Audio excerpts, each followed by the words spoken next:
Tandaan nyo lahat yan. Pag nakita nyo na yan, nasa Biblia, ayun, yun na yun. Pero hanggang wala yun, huwag kayo munang maligaw na kung sino-sino ang paparatangan natin na yan yun, no? Dati ako, nagkamali rin ako ron dahil yun ang itinuro sa akin ng aking mentor eh. Talaga naman ganun, pagbata ka pa eh. Iba na ako ngayon. Sabi nga ni Pablo, nung ako'y bata, nag-iisip akong gaya ng bata. Ha? Pero nagdaramdam ako gaya ng bata. Pero nang maganap na ang aking pagkatao, iniwan ko na ang mga bagay ng pagkabata.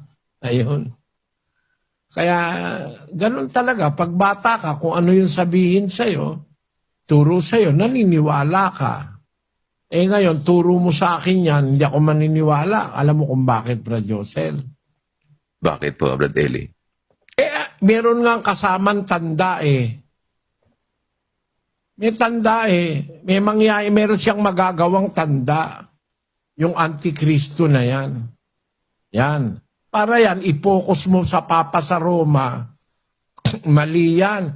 At para sabihin mo na yung Iglesia Katolika, yun yung Babylonia, mali rin yun, Brad Josel. Bakit mali rin po yun, Brad Eli?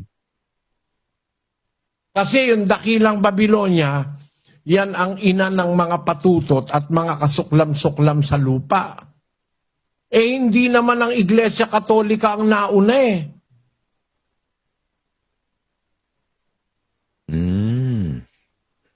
Sabi, ang interpretasyon kasi nila dyan, ang Iglesia Katoliko daw yung patutot na Babylonia, kasuklam-suklam sa lupa, ina ng kasuklam-suklam, ina ng mga patutot. Yan. Yan ang sabi ng mga iba-ibang mangangaral. Pati Iglesia ni Cristo, yan din ang sinasabi. Basahin natin yung pasugo nila. Talagang nangungopia itong mga ito eh. 1963, pahina 16, kapatid na Daniel. Ang sabi po, malinaw ang ginawang pagtatapat ng pari. Ang Iglesia Katolika lamang ang laganap. Ang salitang Katolika ay nangangahulugang laganap sapagkat nasa lahat ng bayan, bansa, karamihan at wika. Sa Iglesia Katolika natupad ang hula. Ito nga ang babaeng may pangalang Hiwaga, dakilang Babylonia at siyang tahanan ng demonyo sa lupa. Mali yan. Mga kababayang Iglesia ni Manalo, huwag niyong paratangan ng Iglesia Katolika, yan ang Babylonia, no? Maaari pa, bahagi ng Babylonia yan. Pero hindi yan ang Babylonia, Brad Josel. Alam mo kung bakit? Ano po ang dahilan doon, Brad Eli? Kasi yung babaeng patutot na yan, yan ang pinanggalingan ng lahat ng kasuklam-suklam sa lupa eh. Yan ang ina ng lahat ng kasuklam-suklam sa lupa. Hindi naman nauna ang Katoliko eh. Mali yung analysis ng mga nauna sa atin eh. Wow, that is unheard of. Tama po. Wow. That is unheard of. Tama po yung sinasabi niyo, Brad Eli. Napansin kong ang tindi po pala ng pagkakaparatang dito sa iglesia ng Katolika. Although, maaring, ano po ito, kaugnay siya. Pero hindi po siya ang talagang dakilang Babylonia. Dahil hindi naman po siya una eh. Hindi po siya ang pinagmulan nitong lahat nitong mga babae. Alam mo ba yung dakilang Babylonia kung ano yon, Brad Joseph? Ano po ito? Pinanggalingan ng lahat ng mga patutot sa lupa. Ina siya ng mga patutot at kasuklam-suklam sa lupa. At ang kanyang ang lawak niya, siya ang pinananagot ng Diyos sa lahat ng mga pinatay sa lupa. 18:24 ng Apokalipsis, kapatid na Daniel. At nasumpungan sa kanya ang dugo ng mga propeta at ng mga banal at ng lahat ng mga pinatay sa lupa. Nananagot pala itong dakilang Babylonia ng lahat ng pinatay sa lupa mula kay Abel at sa mga propeta. Sa panahon ng mga propeta, wala pa naman ang Iglesia Katolika Paano mong ipaparatang sa kanya yan? In fairness sa Iglesia Katolika. Pari sa Cebu. Kita mo? Alam mo ba yan? Hindi mo alam yata ipagtanggol yan ngayon, gagamitin mo na ngayon yan. Mali ang paratang nyo na Iglesia Katolika. Bakit? Kasi hindi pa naman kami umiiral nung patayin si Abel. Hindi pa kami umiiral nung patayin ng mga propeta. Pero namana yan ng Iglesia ni Manalo. Pakinggan nyo ito. Ay ginagawa ng unang Babylonia na siyang sistema ng unang pagtalikod. Pero sino ho nagmana niyang sistemang yan na papagkumpisali ng mga tao sa mga pari nila? Ituloy mo. Ito ang sikreto ng kapangyarihan ng mga pari ng Iglesia Katolika Romana ngayon. Sa mga tuwid ang nagsasagawa ho ng unang kulto ng Babylonia na magkumpisal ang mga miyembro para mahawakan sila sa kapangyarihan ng mga pinagkukumpisalan nilang mga pari ay isinasagawa ngayon ng mga pari ng Iglesia Katolika Apostolika Romana. Ang itinatanong ko, paano napasalin sa Iglesia Katolika ang sistemang ito ng kulto ng Yan ang turo ni Manalo. Ang Iglesia Katolika ang kanilang sinisisi ng kulto ng dakilang Babylonia. Pero kung naiintindihan sa Biblia ng lahat ng mga ngaral, hindi mo ipaparatang ito sa Katoliko lang. Hindi, Bra Josel. Kasi ang dakilang Babylonia, ang inaakusahan o ang inilalagyan ng kasalanan ng Diyos, sa kanya ipinapataw ng Diyos ang kasalanan dun sa dakilang Babylonia, yung babaeng patutot na yon, nasumpungan sa kanya ang dugo ng mga propeta at ng mga banal at ng lahat ng mga pinatay sa lupa kasama si Abel.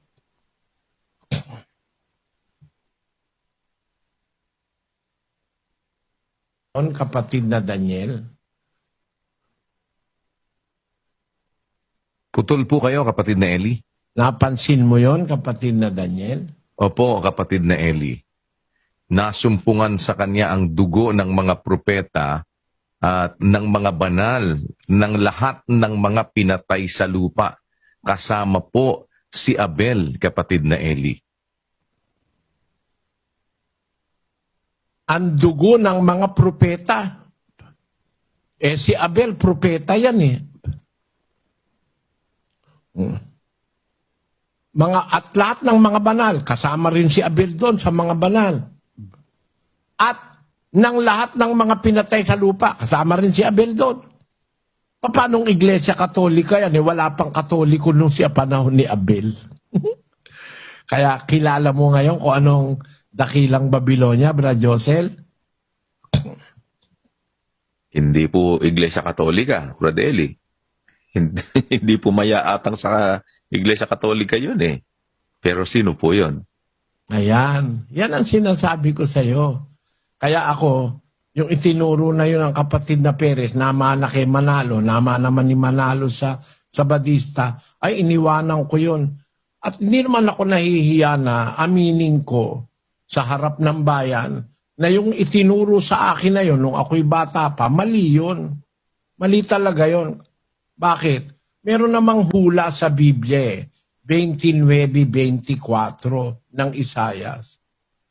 Sila namang nangamamali sa diwa ay darating sa pagkaunawa at silang mga mapag-upasala ay mga tututo ng aral. Ba't ko ginagamit ang talatang ito? Kalooban ng Diyos ito Ang namamali sa diwa, makakaunawa. Matututo ng aral. Naunawa ko No? Sa awa ng Diyos, naunawa ko. At hindi ipinaunawa sa akin ng tao. Bakit, Brad Josel, tanong mo? Bakit po hindi tao nagpaunawa sa inyo nito, Brad Eli? Yung mga pastor ng mga relihiyon nga, ganyan ang paniwala nila, baliktad eh. Kanino ko pinulot ito? Sa internet? I-google mo nga sa internet kung mapulot mo yan. Na hindi Iglesia Katolika ang tinatawag na dakilang Babilonya, ina ng mga patutot at kasuklam-suklam sa lupa. No? Na naging tahanan ng mga demonyo. No? Pinanggalingan ng lahat ng kasamaan sa lupa ang dakilang Babilonyang ito. Siya ang mananagot sa lahat ng mga pinatay sa lupa, pati sa ang pagkapatay kay Abel, ang mga mananagot sa harap ng Diyos ay ang dakilang Babilonya. So hindi yan ang Iglesia Katolika para ang interpretasyon ng Sabadista, ng born again, ng mga iglesia ni Manalo, yan, kopya-kopyahan lang sila. Salamat sa Diyos, natuto ako kasi sabi ng Biblia, siyang namamali sa diwa, darating sa pagkaunawa. Silang mapag-upasala, matututo ng aral. O tutulan nyo na natutunan ko. Tutulan nyo na hindi mali yun. Yung natutunan ninyo na pinagkopya-kopyahan ng mga religion. Matututulan ba nila yun? Nakaprint na yun, Brad Josel, ano? Opo, printed. At yung iba naman po din, published din sa internet. Hindi po nila mababawi, Brad Eli. Hindi na nila matatanggi po yan. Saan nga naman ninyo kukunin yung pagkaunawa na ito kung hindi naman bigay ng Diyos ito? Hindi tao po ang naging dahilan para maintindihan po ninyo ito Walang panggagalingan po. Unawa ko yan na hindi yan yung Katoliko, bagaman ang karamihan ng mga pastor na nagmamalaking sila raw mga totoo, naniniwala sila, Iglesia Katoliko yan, Papa sa Roma yan. Wala naman akong makita kasing ebidensya na may Papa sa Roma, nagpaulan ng apoy mula sa langit.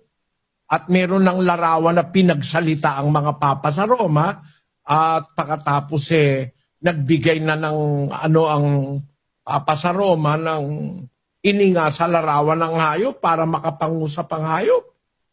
Ang isang larawan.